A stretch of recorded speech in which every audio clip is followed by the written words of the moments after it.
Entry करताच ऊस पाहिला, जिकडे तिकडे सगळा ऊसच दिसत होता, ट्रॉली दिसत होत्या ऊसाच्या. तर समोर आपण गेलो, जात असताना पाहिलं तिथलं टनीज वगैरे, जे तपशीलचं रेकॉर्ड वगैरे चेक केलं. आतमध्ये गेल्यानंतर भल्या मोठ्या क्रेन दिसल्या. क्रेन ह्या ट्रॉलीमधल्या ऊस उचलत होते.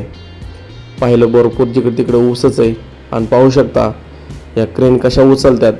पूर्ण का जो ट्रॉलीचा जो ऊस आहे तो सर्व त्या साह्याने ट्रॉलीच्या क्रशरमध्ये टाकत आहे.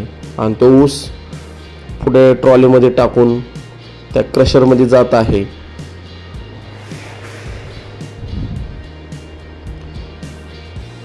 त्यानंतर मी वरती गेलो शिडीने आणि त्या साह्याने पाहिलं तर ते हा ऊस पुढे पुढे जात होता. त्याला बेल्ट होता. क्रशरमध्ये गेल्यानंतर पुढची प्रोसेस अशी की तो ऊस परत वरती क्रशरमध्ये जाऊन त्याचा पूर्ण फर्स्ट स्टेजला बाहेर चोथा काढला जातो आणि तो रस परत पुन्हा पुढच्या सेकंड स्टेजमध्ये जातो.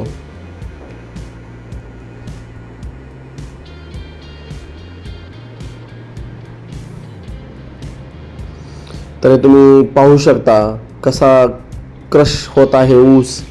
आणि क्रश झाल्यानंतर त्यातून पडणारा जो रस आहे तो कसा पडत आहे खाली पाहू शकता तुम्ही. त्यानंतर हा फर्स्ट स्टेजला आल्यानंतर थोडाफार भुसा बाहेर काढला जातोय आणि रस खाली पडत आहे. ही फर्स्ट स्टेज आहे. तर बघूया अशा किती स्टेज आहेत की तो पूर्ण जोपर्यंत त्या ऊसाचा रस राहत नाही आणि तो चोथा बाहेर निघत नाही तर ही प्रोसेस कंटिन्यू चालूच असते. तर त्याला त्या मोटरच्या साह्याने तो ऊस पूर्ण दाबला जातो आतमध्ये आणि त्यातून तो असा चोथा बाहेर काढून रस हा एका साईडला वेगळा केला जातो. पाहू शकता तुम्ही की भुसाच्या स्वरूपात कसं ते बेल्टच्या साह्याने वरती गेलेलं आहे. आणि वरती गेल्यानंतर परत सेकंड स्टेजला पुन्हा तो भुसा खाली पडत आहे. आणि सेम फर्स्ट स्टेजची जशी प्रोसेस आहे सेम तशी सेकंड स्टेजची प्रोसेस आहे.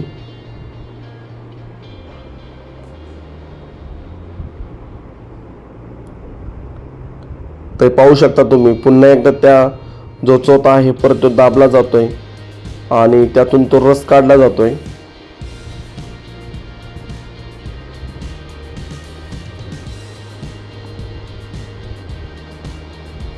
आणि पुन्हा सेकंड स्टेजला तो राहिलेला जो चोथा आहे ऊसाचा तो पुन्हा परत वरती जात आहे. थर्ड स्टेजला आता जाणार आहे.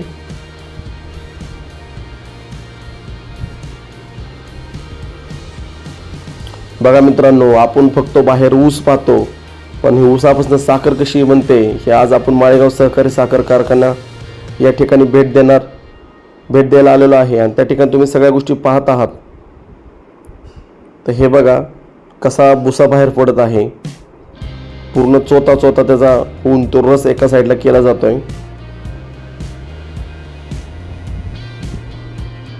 हे काचेच्या साह्याने आपल्याला आतमध्ये दिसत आहे कशा प्रकारे तो भुसा खाली जात आहे.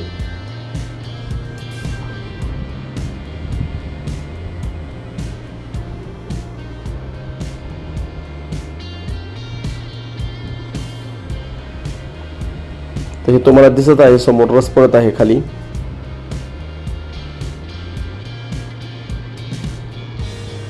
तर हे जे मशीन आहे त्या ऊसाला पूर्ण दाबत आहे, पूर्ण क्रश करत आहे. क्रश करून तो भुसा एका साईडला काढत आहे.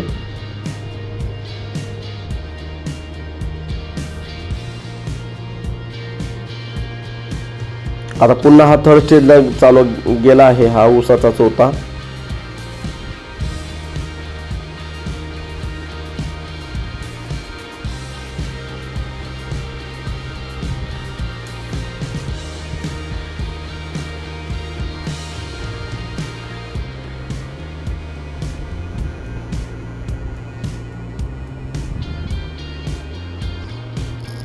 सेम जसं फर्स्ट स्टेज सेकंड स्टेज आणि थर्ड स्टेज जशी प्रोसेस होते ना सेम प्रोसेस तशीच होते.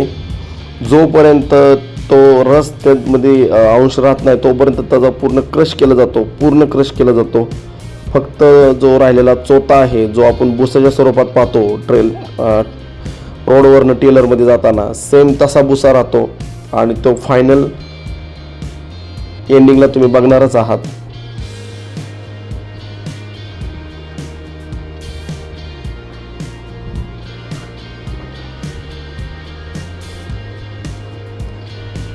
तर आता ही फायनल स्टेज आहे.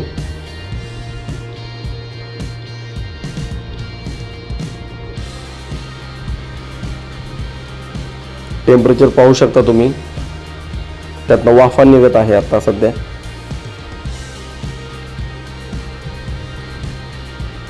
बघा त्याचं पीठ पूर्ण पीठ झालेलं आहे. आपल्याला पीठ पण दिसत आहे खाली पडताना, जो बुशेच्या स्वरूपात जो चोथा बाहेर पडला त्याचं.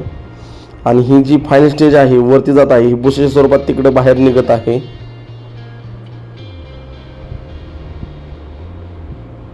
तर कशा ट्रॉलच्या साहाय्याने पुढे जात आहे पाहू शकता तुम्ही. फर्स्ट टाइमच मी कधीच कारखाना बघितला नव्हता. मला ही उत्सुकता लागली होती की बाबा चला आपण बघूया की साखर कशी तयार होते. आणि टाईम मिळाल्यामुळे मी माळेगाव सहकारी साखर कारखान्याला आलो.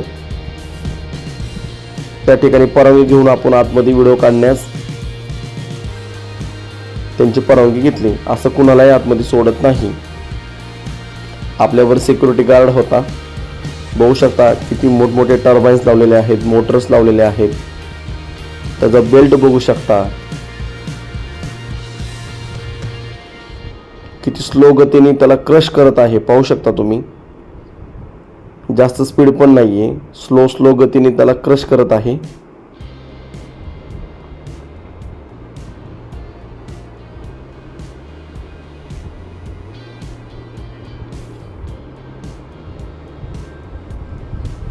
किती मोठमोठ्या मशीनी आहेत पाहू शकता तुम्ही. त्याच्यानंतर जे सेफ्टी गार्ड लागलेले आहेत वरती, जाळ्या वगैरे बघू शकता की बाबा त्यामध्ये काय पडू नये म्हणून.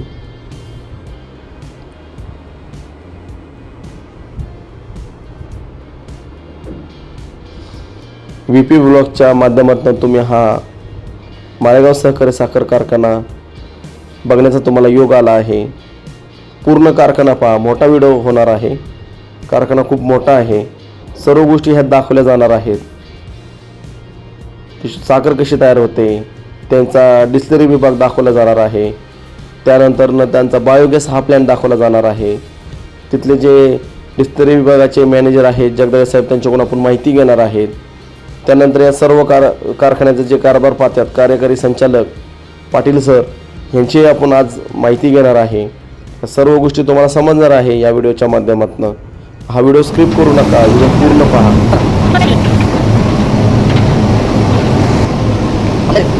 जर तुम्हाला व्हिडिओ आवडला तर लाईक करत चला, शेअर करत चला.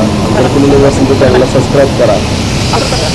तर आपण आता हाऊस पुढे गेल्यानंतर पाहूया प्रोसेसमध्ये आपण आता जात आहे. प्रोसेसमध्ये गेल्यानंतर हे मोठमोठे टँक बघू शकता. आता तिथले जे काय ऑपरेटर आहेत ते आपल्याला माहिती सांगणार आहे की बाबा हे कशापासून काय होतं. सगळ्या गोष्टी आपल्याला आतमध्ये गेल्यानंतरच कळणार आहे. आपण आपली एंट्री करतो. आता वर चाललेलो आहे आपण आता. फायनल स्टेज खाली साखर जे दिसत आहे ते नंतर आपण बघणार आहे.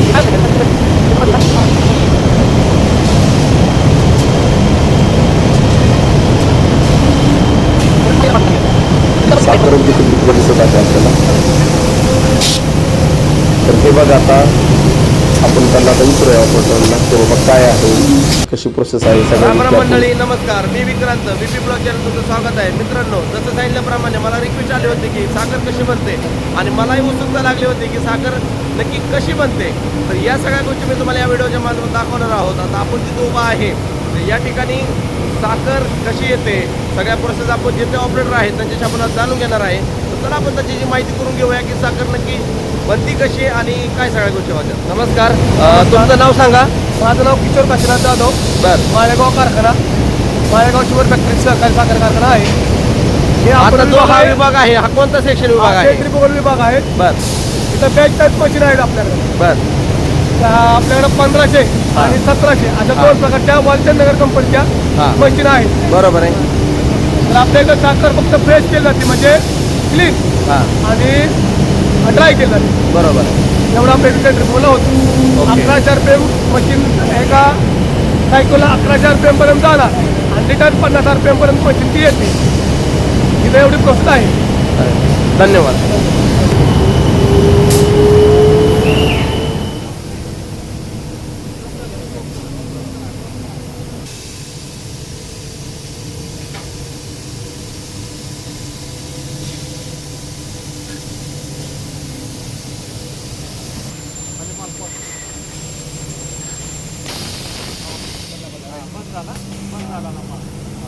पाणी लागेल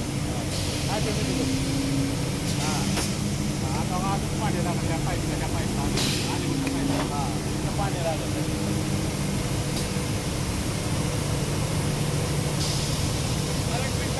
पाणी झालं पाणी लागणार याला पुरं 3 वेळा पाणी लागलं का नाही गती कमी होती टायमिंगमध्ये.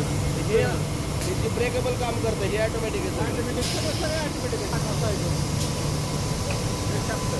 ब्रेकचं काम करतंय ना.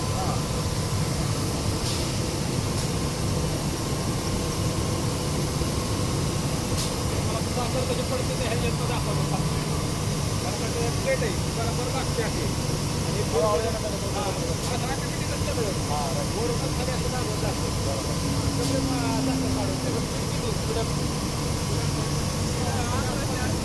11,000 रुपये ना.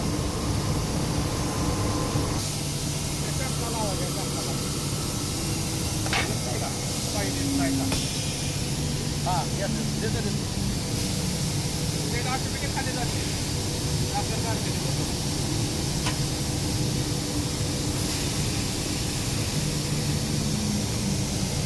खाली जात आहे ते ऑटोमॅटिक येतं खाली जा. आता वर आलं बघा आला खाली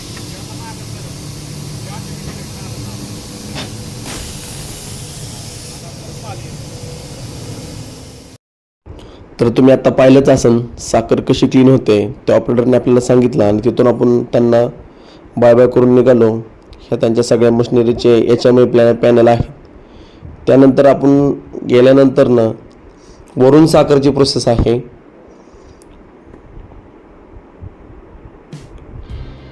पुढे आपण गेल्यानंतरनं तो रस कसाही होतो किंवा त्याची शुगर कशी तयार होते तर हे काय जे आहे तिथले इन्चार्ज आहेत ते आपल्याला सांगणार आहेत. हे सर्व आपण माहिती इथं घेणार आहे. त्या सेक्शनमध्ये गेल्यानंतरनं वरून पाहिलं तर या टाईप सगळा कारखाना दिसला. हे सगळं माझ्यासाठी नवीनच होतं. थोड्या गोष्टी माहीत होत्या कारण कंपनीमध्ये कोणत्या मोटर लावल्या जातात काय लावल्या जातात ह्या सगळ्या गोष्टी आहेत. हे इथले जे आहेत इन्चार्ज ते दाखवत आहेत तयार होते सगळं दाखवत आहेत प्रोसेस वगैरे सगळं करत असतात. त्यानंतर बघूयात आपल्याला काय माहिती प्लॅन आहेत. प्रत्येकाची कॅपॅसिटी 120 टन प्रत्येकाची कॅपॅसिटी आहे आणि इकडं बी आणि स्टी बॉइलिंग केलं जातं. टेम्परेचर वगैरे कसं असतं काय असतं टेम्परेचर वगैरे आपण सगळं मेंटेन करतो. 65 डिग्री टेम्परेचर आपण त्या मॅस्किटला ठेवतो. त्यापेक्षा थोडं जास्त गेलं तर मेल्ट वगैरे होण्याची शक्यता असते. अंडर व्हॅक्यूम असतो. व्हॅक्यूमचा प्रेशर किती असतो 25 इंच आपण थोडा व्हॅक्यूम होतो 7.5 मीटर असतो व्हॅक्यूम त्याला. आणि आपण बघू शकतो तिथं जाऊन समजा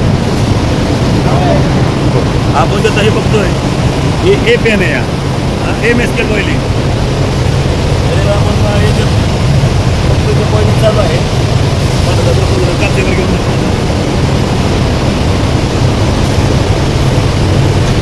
हा पहिला पेन म्हणतो. साखर पेन म्हणतो. साखर तयार झालेली आहे.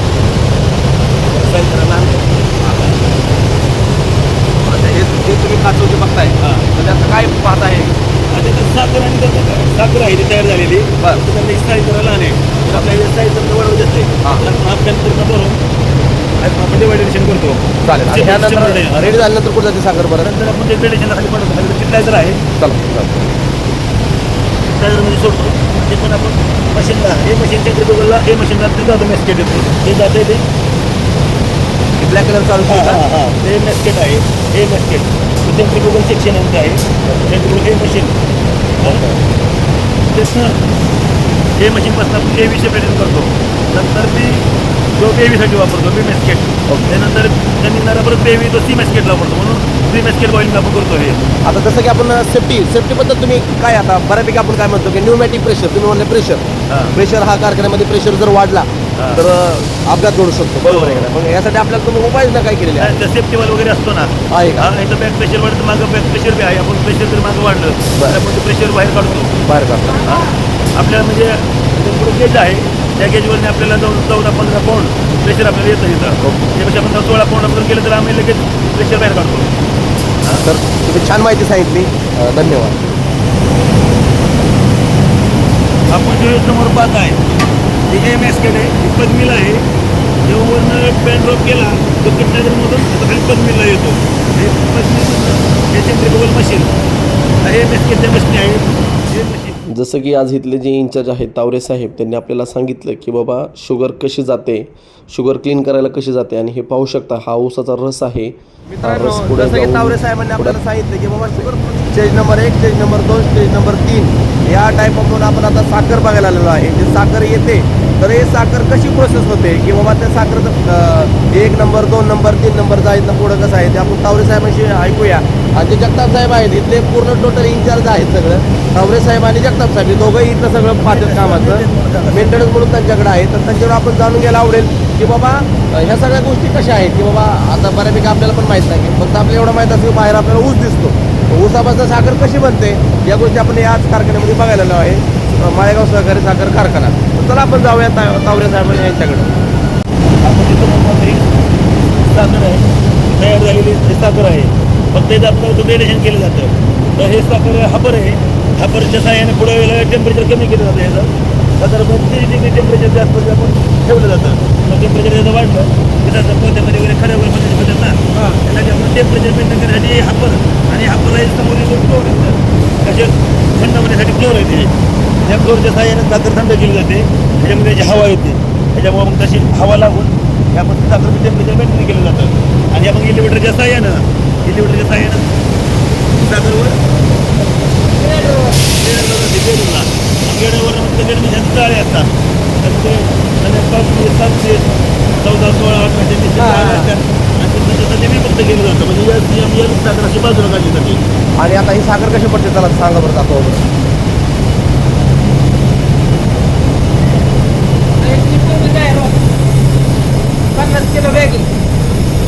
हे समोर जे आपण बघतोय याचं 50 किलोचं बॅगिंग आहे बरोबर साखरेचं ग्रेडेशन तुम्हाला सांगितलं आणि याचं वर झाल्यावर याचं पॅकिंग केलं जातं इथं 50 किलोचं. साखर असते आपली आता S1 AM. हां म्हणजे बाहेर आपल्याला दुकानात साखर मिळते किती एम असते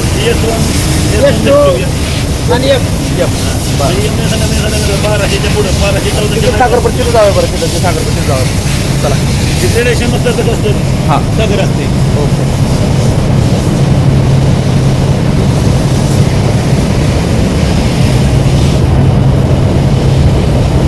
आता ही कोणतं ग्रेड आहे आपल्याला आता यशवंत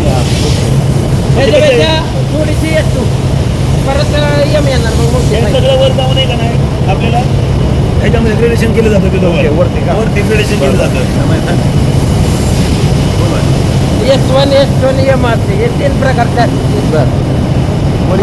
जाऊन आता हे लेटरमध्ये जाऊन ग्रेडरमध्ये जाऊन खाली सेपरेट केलं जातं. सेपरेट केले जातात बरं खाली पोते करायला. आता ही जी साखर पडते हे S1 म्हणताय तुम्ही ना हा. आणि वरती जाऊन ती वेगळी केली हा जाते. वेगळे केले तिथं जातात. जाऊन आहे ना तिथं जे होते त्यामध्ये SB आहे S2 आहे M आहे बरं. सर्व प्रकारची साखर ह्याच्यामध्ये आहे. ओके. फक्त वर जाऊन त्या ग्रेडेशन केलं जातं म्हणजे S1 बाजूला काढला तो M या बाजूला काढला तो L या बाजूला काढले जाते तसं जसं जाळे असते ना त्या प्रकारचे तिथं साखरेचं ग्रेडेशन होतं.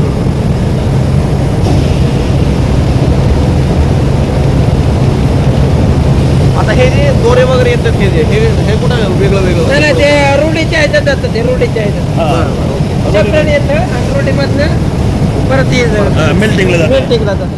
तर हे बघू शकता जसं आज आपल्याला तावरे साहेबांनी सांगितलं S1, S2 आणि S3 हे साखरेचे वेगवेगळे नमुने आहेत. त्यानंतरनं हे साखर बघा ह्या ट्रॉलीच्या सहाय्याने कशी पुढं जात आहे पूर्ण पॅक होऊन. तर बघूया आपण की ते पॅक कशी होते किंवा त्याला कुठलं मशीन वापरतात सगळ्या गोष्टी तुम्ही पाहू शकता. ह्या ट्रॉलीच्या सहाय्याने कशी साखरेचं पोतं 50 kg एका साखरेच्या पोत्याचं वेट असतं तर त्यानुसार त्या ट्रॉलीच्या साहाय्याने ते पुढं जात आहे भरायला.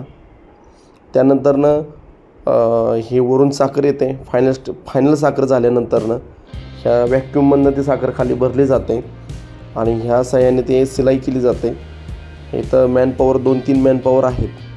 बाकी सगळे ॲटोमध्ये काम आहे, जास्त जडापीचं काम नाही आहे. त्यानंतर अशीच ट्रॉलीवरनं ही साखर मेन गोडाऊनला जात आहे. तर मित्रांनो, नक्की हा व्हिडिओ बघा आणि तुम्हाला कारखाना कसा वाटला हा नक्की सांगा. व्हिडिओच्या माध्यमातून कमेंट करा.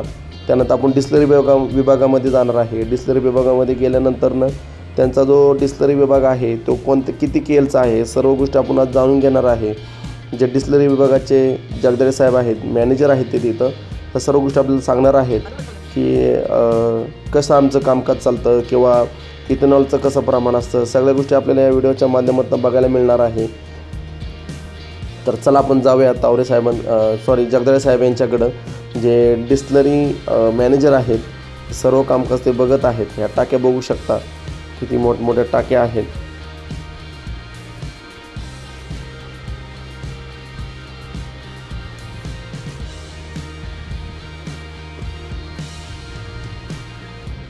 नमस्कार मित्रांनो, मी विक्रांत VP ब्लॉग्समध्ये तुमचं स्वागत आहे. जसं आज आपण कारखाना बघितला, या व्हिडिओमध्ये तुम्ही कारखाना पाहणार आहात. त्यानंतरनं कार्यकारी संचालक आज पाटील सर त्यांचीही तुम्ही आज मुलाखत बघणार आहे. त्यानंतर मित्रांनो, जसं आपण म्हणतो ना, माणसाच्या प्रत्येक शरीरामध्ये एक हृदय महत्त्वाचं, म्हणजे हृदय हे एक लय महत्त्वाचा पार्ट असतो. त्या पद्धतीने कारखान्यामध्ये एक महत्त्वाचा भाग म्हणजे डिस्लरी. आज डिस्लरी विभाग आज डिस्लरी विभागचे मॅनेजर आहेत जगदाळे सर, आज त्यांच्याशी आपण आज बोलणार आहेत. आज ते बघूया आपल्याला काय माहिती सांगणार आहेत की डिस्लरीबद्दल काय माहिती सांगणार आहे. त्यानंतर त्यांचा एक दुसरा प्रोजेक्ट बायोगॅस आहे, त्याबद्दल ते काय आज माहिती सांगणार आहे. सगळ्या गोष्टी आज आपल्याला त्यांच्याकडून हे पाहायला मिळणार आहे. मित्रांनो, हा व्हिडिओ तुम्ही शेवटपर्यंत बघा. व्हिडिओ कोणताही स्क्रिप्ट करू नका. खूप चांगली माहिती आपल्याला मिळत आहे. सर्व शेतकरी वर्गाला ही माहिती तुम्हाला लाख मोलाची ठरणार आहे की आपल्या कारखान्यामध्ये डिस्लरी हा विभाग कशा पद्धतीने चालतो, त्याचं विभाग कसं काय असतं, या सगळ्या गोष्टी आपण जाणून घेणार आहे. तर चला आपण आज जगदाळे सर यांच्याकडे जाऊया. मित्रांनो, जसं की आज आपण जे समोर बघत आहे ते जगदाळे सर आहेत. कारखान्यामध्ये माळेगाव सहकारी साखर कारखान्यामध्ये डिस्लरी विभागामध्ये आज डिस्लरी मॅनेजर म्हणून या पदावरती काम करत आहेत. मित्रांनो, ही माहिती खूप महत्त्वाची राहणार आहे. आज डिस्लरीमध्ये नक्की काय होतं मला पण नाही माहीत. मला पण उत्सुकता लागलेली आहे सरांकडून जाणून घेण्याची की बाबा सर, आज जसं मी तुम्हाला सांगितलं की बाबा माणसाच्या शरीरामधलं हृदय हा महत्त्वाचा पार्ट असतो, तसा हा कारखान्यामध्ये डिस्लरी हा विभाग खूप महत्त्वाचा असतो. तर चला आपण त्यांच्यात जाणून घेऊया. सर नमस्कार. जे आज आमच्या यूट्यूबमध्ये सदस्य तुम्हाला बघत आहेत, तर त्याबद्दल तुम्ही काय सांगता, डिस्लरी विभागाबद्दल तुम्ही काय सांगताल किंवा तुमची पुढची उपाययोजना काय आहे, डिस्लरीचा रोल कसा आहे त्याबद्दल सर सांगा. साखर कारखान्यामध्ये डिस्लरी हा म्हणजे कारखाने तर खूप अगोदरपासून चालू आहे, परंतु डिस्लरी हा नवीन कन्सेप्ट होता. म्हणजे 50-60 सालापासून डिस्लरी ही भारतामध्ये आलेली आहे. मग डिस्लरीबद्दल लोकांना उत्सुकता होती की डिस्लरीमध्ये नक्की काय होतं. तर डिस्लरी म्हणजे मराठीत बोललं तर त्याला असवडी म्हटलं जातं. आणि याच्यामध्ये मोलॅसिस हा आपला मेन रॉ मटेरियल आहे, जो की कारखान्यात आपण साखर तयार केल्यानंतर जो शिल्लक राहतो, मोलॅसिसला मधी पण म्हटलं जातं. तर त्या मोलॅसिसपासून आपण स्पिरिट तयार करण्याचं काम डिस्लरीमध्ये करतो. तर ते त्याच्यानंतर गव्हर्नमेंटने, सेंट्रल मिनिस्ट्रीने मागील 6-7 वर्षापासून इथेनॉल ब्लेंडिंग प्रोग्राम हा खूप महत्त्वाकांक्षी प्रकल्प हाती घेतल्यामुळे आज डिस्टिलरीला अनन्यसाधारण महत्त्व आले की डिस्लरीला आजपर्यंत मागील 7-8 वर्षापूर्वीपर्यंत बाय प्रॉडक्ट समजलं जायचं, परंतु आज डिस्लरी हा मेन प्रॉडक्ट झालेला आहे. आणि त्याच्यामुळे कारखान्यामध्ये भरपूर प्रमाणामध्ये कारखान्याला त्याचं चांगलं उत्पादन मिळतं. आणि डिस्टिलरी ही केंद्र शासनाच्या धोरणानुसार 320 दिवस, 270 ते 320 दिवस अशी चालली जाते. आपली डिस्लरी 280 दिवसापर्यंत चालते. सर, डिस्लरीमधील कामकाज कसं चालतं? डिस्टिलरीमध्ये हे 24 तास चालणारी प्रोसेस आहे. जसं की कारखाना 24 तास चालतो, तसं डिस्टिलरी आपली 24 तास चालते. तिन्ही शिफ्टमध्ये त्याचं काम केलं जातं. आणि हे मोलॅसिसवरती आपण फर्मेंटेशन करतो. थोडक्यात दुधाचं दही जसं बनवतो तसं मोलॅसिसपासून आपण स्पिरिट तयार करतो, म्हणजे अल्कोहोल तयार करतो. आणि ते अल्कोहोल डिस्टिलेशन सेक्शनमध्ये आपण डिस्टिल करतो. आणि त्या अल्कोहोलपासून, स्पिरिटपासून आपण इथेनॉल तयार करतो. म्हणजे त्या स्पिरिटमध्ये जे की वॉटर कंटेंट्स 5 ते 6% आहे, ते पूर्णपणे आपण सेपरेट करण्याचं काम मॉलिक्युलर शिव डिहायड्रेशन सिस्टम हा इथेनॉल प्लॅन्ट आहे त्याच्यामध्ये करतो. त्यामुळे काय होतं की अल्कोहोलचं प्रमाण आहे, शुद्धता 99.99% म्हणजे ऑलमोस्ट 100%, म्हणजे त्याला शुद्ध इथेनॉल, शुद्ध अल्कोहोल म्हटलं जातं. आणि तेच अल्कोहोल आपण ऑइल कंपनीमध्ये ॲज अ पेट्रोलला ब्लेंडिंग म्हणून वापरलं जातं. त्याच्यामुळे काय केलं जातं की गव्हर्नमेंटने तो प्रकल्प हाती घेतल्यामुळे आपल्याला की इथेनॉलला डायरेक्ट कस्टमर मिळाला आहे, तो पण गव्हर्नमेंटच्या स्वरूपात, ऑइल कंपनीच्या स्वरूपात मिळाला. इंडियन ऑइल असेल, BPCL असेल, HPCL असेल. तर ॲज ऑफ नाऊ भारतामध्ये आज अखेर 11% ब्लेंडिंग चाललेलं आहे. त्यामुळे खूप चांगल्या प्रमाणामध्ये डिस्टिलरीला त्याच्यामधून रेव्हेन्यू मिळतो. सर जसं तुम्ही इथेनॉल बाबत तुम्ही काय सांगताल, थोडक्यात माहिती द्या. इथेनॉल आता हे जनरली डिस्टिलरीमध्ये जे पदार्थ तयार होतात त्यामध्ये रेक्टिफाईड स्पिरिट आहे, एक्स्ट्रा न्यूट्रल अल्कोहोल आहे आणि इथेनॉल आहे. तर रेक्टिफाईड स्पिरिट हे इंडस्ट्रियल ग्रेडसाठी वापरलं जातं as a special denatured spirit. त्यानंतर एक्स्ट्रा न्यूट्रल अल्कोहोल हे पोर्टेबलसाठी जातं, जे ब्लेंडिंगसाठी ज्या मोठमोठ्या कंपन्या रॉ मटेरियल म्हणून घेऊन जातात, तर त्याच्यापासून त्याचे ब्लेंड्स बनवतात, जे पोर्टेबल लिकरचे आहे. इंडियन मेड फॉरेन लिकर त्यापासून तयार केले जाते. आणि त्यानंतर इथेनॉल हे की स्पिरिटपासूनच बनवावं लागतं. स्पिरिट हे त्याचं रॉ मटेरियल आहे. तर त्या स्पिरिटपासून ज्या वेळेला आपण त्या स्पिरिटमधलं पाणी 5 ते 6% आहे ते पूर्णपणे काढून त्याची शुद्धता 99.99% नेतो, ते इथेनॉल म्हटलं जातं. आणि तेच आपण ऑइल कंपनीला. तर सर तुम्ही इथेनॉल बाबत तुम्ही सांगितलं. त्यानंतर सर डिस्लरी, जसं तुम्ही आता नवीनचं काय म्हणजे केलमध्ये आहे आणि पहिली जुनी काय आहे त्याबद्दल सांगा सर. सध्या आपली जी डिस्टिलरी आहे त्याची क्षमता आहे 60,000 लिटर प्रतिदिन, 60 KLPD. परंतु ही डिस्टिलरी आपण ज्या वेळेला घेतली त्यावेळेला सी हेवी मोलॅसिसवरती ही डिझाईन केली. त्यामुळे ते सी हेवी मोलॅसिसवरती 60,000 लिटर प्रतिदिन त्याचं उत्पादन येतं. परंतु गव्हर्नमेंटच्या धोरणापासून आपण ह्याच डिस्टिलरीमध्ये शुगर सिरप व बी हेवी मोलॅसिस ह्यापासून आपण मागच्या सीझनमध्ये मागील 2 वर्षापासून प्रोडक्शन घेत आहोत. त्यावेळेपासून आपल्या डिस्टिलरीची क्षमता ही 60,000 ऐवजी 80,000 ते 90,000 लिटर प्रतिदिन, म्हणजे 130% एफिशियन्सीनं आपल्याला त्याचं उत्पादन घेता आले. आणि सध्या आपण ह्या वर्षीही बी हेवी मोलॅसिसवरती त्याचं उत्पादन तेवढ्या पद्धतीनं घेतलेलं आहे. आणि प्रस्तावित आपल्या कारखान्याच्या संचालक मंडळाचा मानस आहे की ही डिस्टिलरीमध्ये 150 KLPDचा नवीन प्रकल्प उभा करून एकूण 240 KLPDची क्षमता करण्याचा मानस आहे. सर आता या डिस्टिलरीबद्दल तुम्ही माहिती सांगितली. त्यानंतर आता पुढचा महत्त्वाचा पार्ट आहे बायोगॅस. आता ही बायोगॅसचा त्याचा उपयोग कसा केला जातो ते सांगा सर.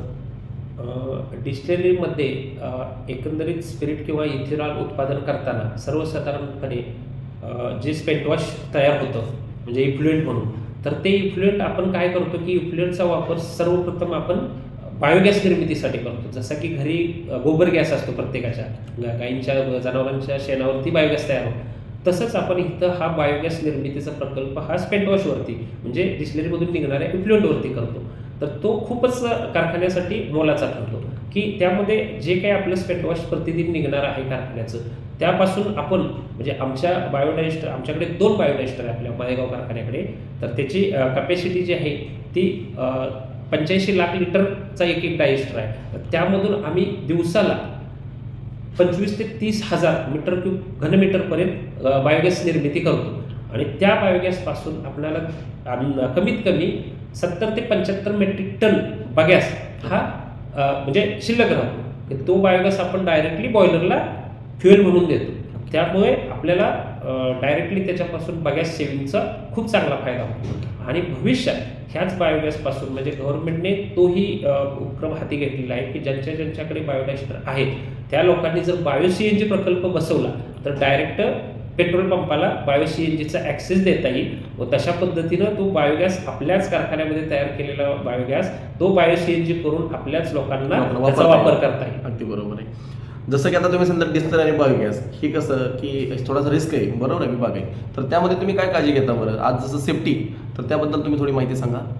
सर्वप्रथम की कारखान्यामधील डिस्टिलरी हा विभागाचाच हायली एक्सप्लोजिव्हच्या अंडर येतो. ओके. हॅझॉर्डस नॉर्म्समध्ये येतो. तो बायोगॅसही तसाच आहे. तर जे नॉर्म्स सेफ्टीचे आहेत ते आम्ही पूर्णपणे अंमलात आणलेले आहेत की त्यामध्ये सेफ्टी इक्विपमेंट्स असतील, फायर फायटरचे फायर हायड्रंट लाईन असतील, त्याचे पंप्स असतील, त्याच्याबरोबर असणारा जनरेटर असेल, तर तो ऑलवेज आम्ही अद्ययावत ठेवण्याचा प्रयत्न करतो. त्याची डेली ट्रायल होते आमच्याकडे.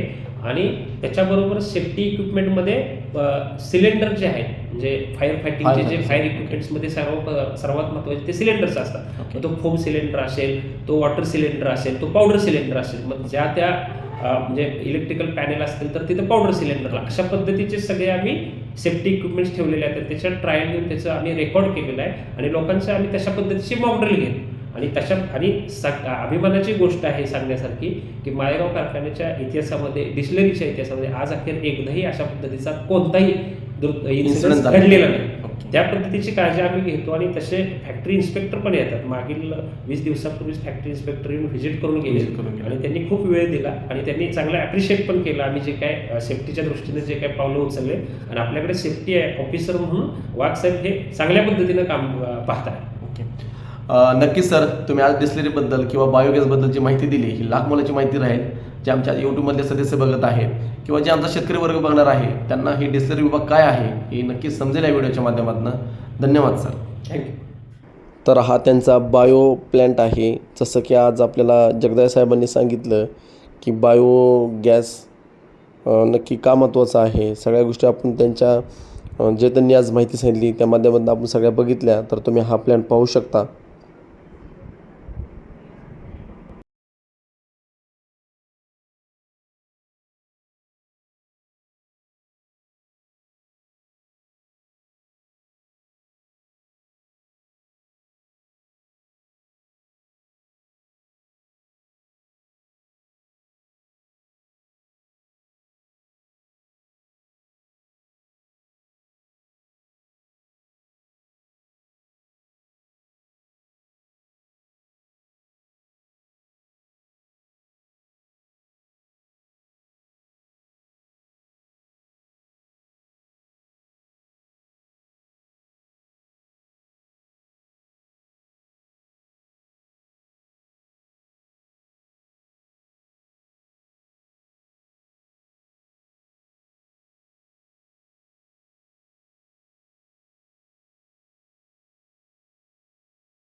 बायो प्लॅन पाहिल्यानंतर आपण आता जाणार आहे जे कार्यकारी संचालक MD पदावरती काम करत आहेत पाटील सर यांचीही आपण आज जाऊन पाहणार आहेत. आज ते आपल्या शेतकरी वर्गाला काय मार्गदर्शन करणार आहेत. तर चला आपण जाऊया. मित्रांनो नमस्कार, मी विक्रांत.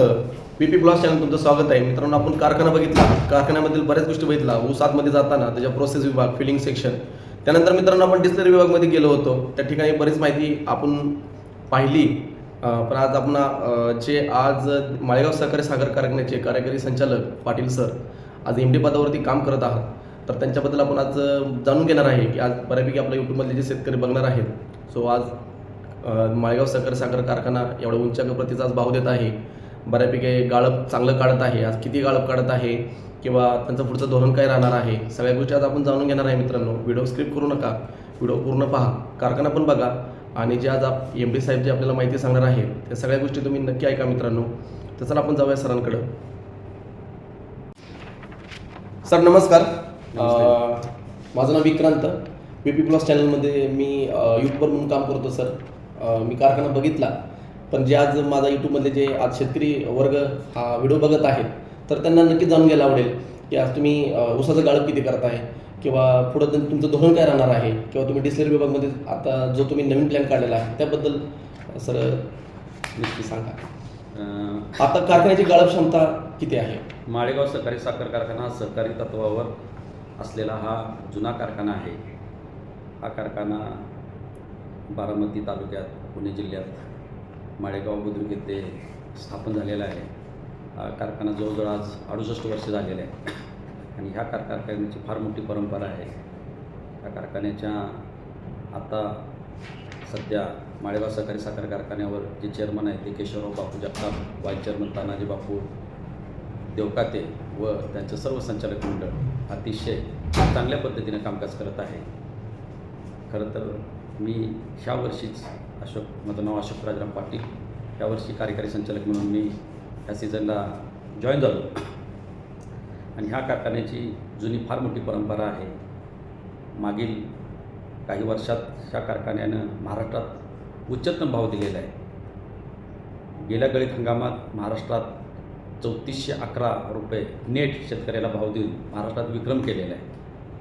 ह्या कारखान्याची माहिती सांगताना मला अत्यंत आनंद होत आहे की ह्या वर्षी आमचा गाळप हंगाम अतिशय चांगल्या पद्धतीने चालू आहे. सीझनला गाळप सर किती तुम्ही करता? आता आजचा 124वा दिवस आहे आणि आज जवळजवळ साधारणपणे जर विचार केला तर 10,75,000 आमचा 88 आजपर्यंत गाळप झालेला आहे आणि साधारणपणे 11.90 ही आज आम्हाला रिकव्हरी अचीव झालेली आहे. साधारणपणे आमचं 13 लाखाच्या वर टार्गेट आहे, परंतु ह्या वर्षी थोडंसं पाऊस कमी असल्यामुळं प्रत्येक कारखान्यानं आपापल्या कार्यक्षेत्रातील ऊस संपवण्याच्या दृष्टीने निर्धार केलेला आहे. आमच्या कारखान्याच्या कार्यक्षेत्रात साधारणपणे 7-7.25 लाख टन ऊस उपलब्ध होतो आणि त्यानंतर आम्हाला साधारणपणे 5-6 लाख टन गेटकेनवर अवलंबून राहायला लागतो. त्यामुळे साधारणपणे गेल्या 2-3 वर्षाचा कारखान्याचा इतिहास बघितला तर साधारणपणे 12.5 लाख ते 15 लाखपर्यंत आम्ही गाळप करू शकतो आणि त्याप्रमाणे कारखान्यानं किंवा आमच्या संचालक मंडळानं धोरण राबवले. ते जे आम्ही ज्या पद्धतीनं धोरण राबले त्याप्रमाणे आमचं कामकाज आणि कार्यवाही चालू आहे. त्याचबरोबर ह्या कारखान्याची जी क्षमता आपण जी विचारली ती 7,500 TCD आहे, म्हणजे 7,500 मेट्रिक टन प्रति दिवस गाळप करतो. तथापि कारखान्यातल्या ज्या मशिनरी आहेत अतिशय चांगल्या पद्धतीने कार्यरत असल्यामुळं हा कारखाना रोज 9,000 मेट्रिक टन प्रति दिवसाने गाळप करतो. कारखान्याचं सर्व्हिस प्रकल्पही कार्यान्वित आहे. तिची क्षमता 35 मेगावॅट आहे. त्याचंही चांगलं उत्पन्न होऊन आपण एक्सेस ज्याला सरप्लस पॉवर म्हणतो ते MSC डिशनला आपण त्यांच्या जे दर आहेत त्याप्रमाणे आम्ही त्यांना एक्सपोर्ट करतो. तसेच कारखान्याचा स्वतःचा डिस्टिलरी प्रकल्प आहे. डिस्टिलरी प्रकल्पमध्ये 2 प्रकार असतात. एक आपण डिस्टिलरी प्रकल्प पुढं त्याचं लास्ट प्रॉडक्ट ज्याला आपण इथेनॉल म्हणतो. तर डिस्टिलरी प्रकल्पामध्ये आपण जे RS आपण उत्पन्न करतो त्याची क्षमता 60,000 असेल तरी पण आपण त्याची 80,000 ते 90,000 पत्र आपण ते कार्यान्वित करू शकतो. आणि आमचा इथेनॉल प्रोजेक्ट हा 90,000 लिटर क्षमतेचा आहे. तो 1,00,000 लिटर पत्रसुद्धा आज उत्पन्न करू शकतो. डिस्टिलरीमध्ये ह्या आर्थिक वर्षात आम्ही साधारणपणे स्पिरिट 1,81,00,000 उत्पन्न केलेलं आहे आणि इथेनॉल 1,71,00,000 आमचं उत्पन्न झाले आणि यावरती सीझनचं म्हणायचं जर गेलं तर स्पिरिटचं आमचं उत्पन्न 1,41,00,000 झालेलं आहे आणि इथेनॉलचं 75,00,000 लिटर झालेलं आहे. डिस्टिलरी प्रकल्प आम्ही शक्यतो साधारणपणे 300-330 दिवस चालवायचा प्रयत्न करतो आणि कोजन हा जो प्रकल्प आहे तो सीझनपुरता आपला राहतो. याचबरोबर कारखान्याकडे बाय प्रॉडक्ट म्हणून संजीवनी खताचा प्रोजेक्ट आहे. ते खतात आम्ही आमच्या जे CDO डिपार्टमेंट आहे किंवा CDO ऑफिसर आहे त्याच्या मार्गदर्शनाखाली अत्यंत चांगल्या पद्धतीनं ऑर्गॅनिक मॅन्युअल म्हणजे ज्याला सेंद्रिय खत आमच्या कारखान्याच्या साईटवर तयार केलं जातं आणि ते खत आम्ही उधारीनं शेतकऱ्यांना आम्ही पुरवठा करतो. त्यामुळं आमच्या कारखान्याचा एकरी जो आज आपण जर विचार केला तर जो आडसाली ऊस आहे त्याचं जे उत्पन्न आहे ते निश्चितच फार मोठ्या प्रमाणावर वाढ झालेली दिसून येतो. काही शेतकरी तर वसंतदादा शुगर इन्स्टिट्यूट करून त्यांना आज पारितोषिक मिळाले. आमचे काही शेतकरी आहेत जगताप म्हणून त्यांनी तर ह्या वर्षी जवळजवळ 130 टन 37 टन एकरी उत्पन्न त्यांनी मिळवलेलं आहे. आता ज्या शेतकऱ्यांनी जे तुम्ही आज जसं सांगितलं की एकरी उत्पन्न जास्त मिळवले त्यांच्यासाठी तुमचं काय धोरण राहील? नाही, निश्चित त्यांचं धोरणाप्रमाणेच आम्ही त्यांच्या कार्यशाळा इतर शेतकऱ्यांच्या फळावर किंवा प्लॉटवर घेतलेल्या आहेत आणि त्यांचं जे त्यांनी ज्या पद्धतीनं मशागत केली किंवा ज्या पद्धतीनं सिस्टीम आवली ते आमचे chief development officer Shri Suresh Kale saheb यांचा प्रोग्रॅम त्यांनी अतिशय यशस्वीपणे राबवल्यामुळे त्यांना आज हे उत्पन्न झाले. त्यात मुख्यतः ऊस ज्यावेळेला आपण एवढ्या मोठ्या प्रति एकरी मिळत असताना त्याचे धोरण किंवा त्याची जी पद्धत आहे ती निश्चित पट्टा पद्धत लागती. बियाणं 86-32 सारखं त्यांनी निवडलेलं आहे. तिची जे इरिगेशन सिस्टीम आहे तिची खताची सिस्टीम आहे ती अतिशय शास्त्रज्ञदृष्ट्या त्यांनी वापरल्यामुळं आज ते आम्हाला यश साध्य झालेलं आहे आणि निश्चितच कारखान्याला स्वतःच्या पायावर उभा राहण्याकरता आज आम्हाला जो गेटकेनचा 6 लाख टन ऊस आणायला लागतो ते भविष्यात त्यातला कमी होऊन कारखान्याचा स्वतःचा ऊस आज जो 7-7.5 लाख टन ते भविष्यात 10 लाख टन जाण्याची शक्यता आहे. निश्चितच त्यांचं कार्य अतिशय आम्हालासुद्धा फायदेशीर आहे आणि आम्हाचा कारखाना त्यामुळं स्वतःच्या पायावर उभा राहील अशी मी आशा व्यक्त करतो. तुम्ही सांगितलं तसं कारखान्याची मशिनरी चांगल्या आहेत पण आज स्पर्धेमध्ये हा कारखाना टिकणार का? कसं आहे, साखर कारखाना ही एक अखंड प्रोसेस आहे आणि ह्या अखंड प्रोसेसला नवनवीन आधुनिक पद्धती ही वापर करावी लागते. आमच्या संचालक मंडळावर किंवा मागील सर्व संचालक मंडळाने फार मोठं ह्याच्यात मोलाचं योगदान दिलेलं आहे. हा कारखाना पूर्वी 2,500 TCD पासून आज 9,000 TCD आणला आहे. को जनरेशन 35 मेगावॅट झालेला आहे. आज डिस्टिलरी इथेनॉल 1,00,000 लिटर कॅपॅसिटी असताना साखर कारखान्यात अजून दुसरा 1.5 लाख लिटरचा इथेनॉल प्रोजेक्ट बी हेवी सी हेवी यावर धरलेला आहे. भविष्यात आमचं टोटल इथेनॉल उत्पन्न 2 कोटी म्हणजे 2,40,000 रोजचं प्रोडक्शन असं भविष्यात होणार आहे. तोही प्रोजेक्ट आमचा प्रोसेसमध्ये आहे. त्याशिवाय साधारणपणे सरकारचं जे धोरण आहे ते थोडंसं बदलणार आहे. सरकारनं जर स्थिर धोरण जर राबवलं तर निश्चितच साखरधंद्याला जे आपला शेतकऱ्याचा व्यवसाय आहे तो टिकेल. कारण ह्याच्यात सर्वात महत्त्वाचं आहे की साखरेचा भाव हा गव्हर्नमेंट ठरतं आणि ऊसाचाही भाव गव्हर्नमेंट ठरवतं आणि तिथली मधली प्रोसेस कारखान्याला करावी लागते. त्यामुळे ही काम करत असताना संचालक मंडळाला तारेवरची कसरत करावी लागते. आमचं एवढंच मत आहे की हा शेतकऱ्याचा उद्योग टिकला पाहिजे. ह्यासाठी सरकारनं जे MSPचं धोरण आहे ते साखरेच्या दराशी लिंक केलं पाहिजे. आज MSP 31 रुपये आहे तर ती साखर कमीत कमी 38 ते 40 रुपये MSP धोरण, MSP म्हणजे मिनिमम सपोर्ट प्राईस ही केली पाहिजे. आणि इथेनॉलचं मधल्या काळात जे धोरण त्यांनी राबवलेलं आणि मध्येच थोडंसं बंद केलं तर ते म्हणजे परत चालू करावं अशी माझी विनंती आहे. त्यामुळे निश्चितच हे साखर उद्योग टिकणार आणि शेतकऱ्यांना ह्याच उद्योगापासून विशेषतः महाराष्ट्रातल्या फायदा होणार आहे. सर माझा एक लास्ट प्रश्न आहे की आता शेतकरी वर्गासाठी तुमचं काय धोरण आहे? नाही, शेतकरी वर्गात तुम्हाला एक साधा उत्तर देतो की पश्चिम महाराष्ट्र मराठवाड्यातला शेतकऱ्यांनी ऊसाशिवाय असा सेकंड कॅश क्रॉप असा पर्याय नाही. आज शेतकऱ्यांनी पूर्वी एकरी 20 टन होतं ते क्षेत्र मर्यादित राहत असताना सुद्धा आज ॲव्हरेज आमच्या क्षेत्रात 48 ते 49, 52 टनापत्र गेलेलं आहे. भविष्यात आपल्याला 70 टन एकरी मिळवणं म्हणजे आपलं उत्पन्न दुप्पट करून घेणं हा सर्वात महत्त्वाचा भाग आहे. त्यासाठी लागणारे शास्त्रोक्त माहिती किंवा कारखाना निश्चित परंतु आमचे वसंतदादा शुगर इन्स्टिट्यूट आहे, पाडेगाव संस्था हे आम्ही शेतकऱ्याला देतच आहोत. आणि त्याबरोबर शासनानं सुद्धा शेतकऱ्याच्या जीवनात सुधारणा होण्यासाठी शेतकऱ्याच्या बाजूनं धोरण ठरवणं गरजेचं आहे. त्यामुळे शेतकऱ्याची प्रगती होऊ शकते. सर तुम्ही जी आत्ता माहिती दिली ती खूप लाख मोलाची आहे. आता जे आमच्या यूट्यूबमधले जे सर्व सदस्य बघत आहेत, माझा शेतकरी वर्ग पाहत आहे, ही नक्कीच तुम्ही दिलेली माहिती त्यांना लाख मोलाची राहील. धन्यवाद सर, तुम्ही आम्हाला वेळ दिल्याबद्दल आभार आहोत.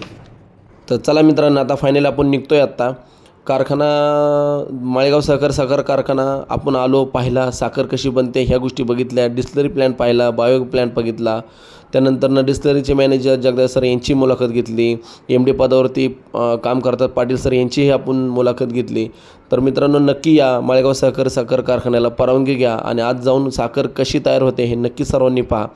तर चला नेक्स्ट व्हिडिओमध्ये असंच भेटूया आपण. हा नेक्स्ट व्हिडिओ कोणता येणार आहे हा कमिंग सून राहणार आहे. तर नक्की VP व्लॉग्स चॅनलला सबस्क्राईब करत जावा. असेच प्रेम राहून द्या मित्रांनो. श्री स्वामी समर्थ.